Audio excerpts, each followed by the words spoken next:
السلام علیکم ورحمۃ اللہ وبرکاتہ۔ آج ہم سورہ اعراف کی آیت نمبر 7، 8 اور 9 کو پڑھنے اور سمجھنے لگے ہیں۔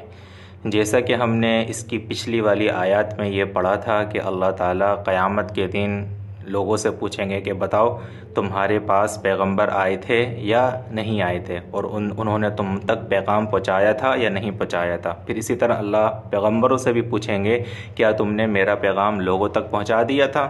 تو اس طرح سے اللہ نے پچھلی آیت میں اس چیز کا ذکر کیا تھا، تو اس والی آیت میں ذکر ہے پھر ہم ان کے سامنے سارے واقعات خود اپنے علم کی بنیاد پر بیان کر دیں گے۔ یعنی اللہ تعالیٰ خود بتا دے گا کہ تم پر فلاں فلاں پیغمبر آیا تھا اور اس نے تمہیں یہ تعلیمات دی تھی، اور پیغمبروں کو بھی بتا دے گا کہ ہاں آپ نے ان تمام لوگوں کو یہ پیغامات بتائے تھے اور سمجھائے تھے، کیونکہ ہم ان واقعات کے وقت کہیں غائب تو نہیں تھے۔ یعنی اللہ تعالیٰ ارشاد فرما رہے ہیں کہ جب پیغمبر لوگوں کو تبلیغ کا کام کر رہے تھے، لوگوں کو تبلیغ کے بارے میں بتا رہے تھے، تو ہم غائب نہیں تھے بلکہ ہم سب دیکھ رہے تھے، ہمیں پتہ تھا کہ یہ سب کیا ہو رہا ہے۔ تو پھر اللہ تعالیٰ سب کو بتا دے گا کہ دیکھو یہ سب کچھ تمہارے ساتھ ہوا ہے۔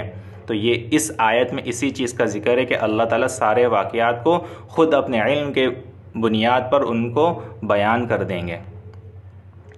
پھر اگلی آیت میں ذکر ہے کہ جب اللہ تعالیٰ بتا دے گا کہ بھائی دیکھو تم تک تو یہ ساری باتیں پہنچا دی تھی کہ اگر اچھے کام کرو گے، اللہ کو یاد کرو گے، اللہ کی اطاعت کرو گے تو جنت ملے گی، برے کام کرو گے، نافرمانی کرو گے، شیطان کی بات مانو گے، اللہ کے حکموں کو توڑو گے تو پھر کیا ہوگا؟ دوزخ ملے گی۔ تو پھر اللہ تعالیٰ ان کے اعمال کو تولیں گے۔ اب اگلی آیت میں ذکر ہے اور اس دن اعمال کا وزن ہونا اٹل حقیقت ہے۔ یعنی یہ تو ہو کر رہے گا کہ اعمال کا وزن ہوگا۔ اعمال کا کیا ہوگا؟ وزن ہوگا، یعنی اعمال کو تولا جائے گا۔ اب اعمال کو تولنے کے اعتبار سے مختلف مفسرین نے مختلف اس کی تفسیر بیان کی ہے کہ اعمال تو اعراض سے ہیں نا، لیکن اللہ تعالیٰ قیامت کے دن ان کو اجسام کی صورت دے دیں گے کہ ان کو جسم دے دیں گے۔ اور بعض نے فرمایا ہے کہ جن رجسٹر کے اندر اعمال لکھے جاتے ہیں ان رجسٹر کو تولا جائے گا۔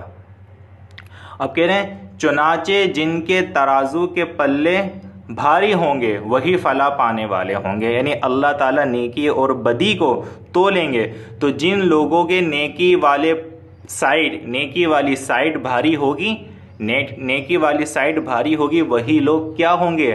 کامیاب ہوں گے، انہی کو ہی جنت ملے گی۔ اس کا مطلب یہ ہے کہ وہ دنیا میں اچھی زندگی گزار کر آئے ہیں کیونکہ ان کے اعمال زیادہ اچھے ہیں۔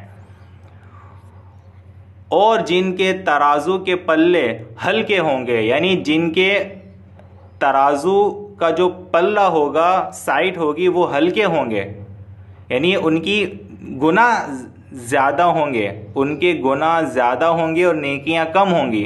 نیکیاں کم ہوں گی، نیکیاں ہلکی ہوں گی، گناہ زیادہ ہوں گے، وہی لوگ ہیں جنہوں نے ہماری آیتوں کے ساتھ زیادتی کر کے خود اپنی جانوں کو گھاٹے میں ڈالا ہے۔ یعنی یہی لوگ ہیں جو اللہ کی آیتوں کے ساتھ زیادتی کر، یعنی اللہ کی آیتوں کو نہیں مانتے تھے، اللہ کے کہنے کو نہیں مانتے تھے، اور نہ ماننے کی وجہ سے انہوں نے خود اپنی جانوں کو نقصان میں ڈالا ہے۔ انہوں نے کیا کیا؟ اپنی جانوں کو نقصان میں ڈالا ہے۔ تو اب ہم ان تینوں آیتوں کا کیا کرتے ہیں بھائی؟ لفظی ترجمہ کرتے ہیں۔ فَلَنَقُصَّنَّ، البتہ ہم احوال سنا دیں گے، علیہم ان کو، بعلم علم سے، وما کننا اور ہم نہ تھے، غائبین غائب، یعنی ہم غائب نہیں تھے، والوزن اور وزن، یومئذ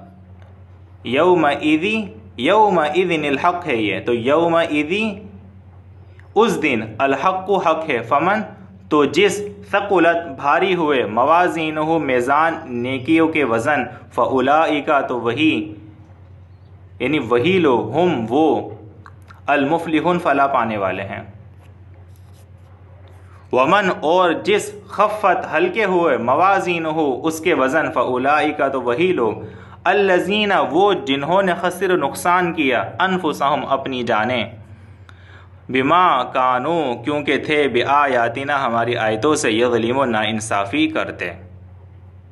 تو اب ہم ان تینوں آیتوں کا کیا کرتے ہیں بھائی؟ لفظی تلاوت کرتے ہیں۔ فَلَنَقُصَّنَّ عَلَيْهِمْ بعلم وما كنا غائبين والوزن يومئذ الحق فما ثقلت موازينه فأولئك هم المفلحون ومن خفت موازينه فأولئك الذين خسروا أنفسهم بما كانوا بآياتنا يظلمون۔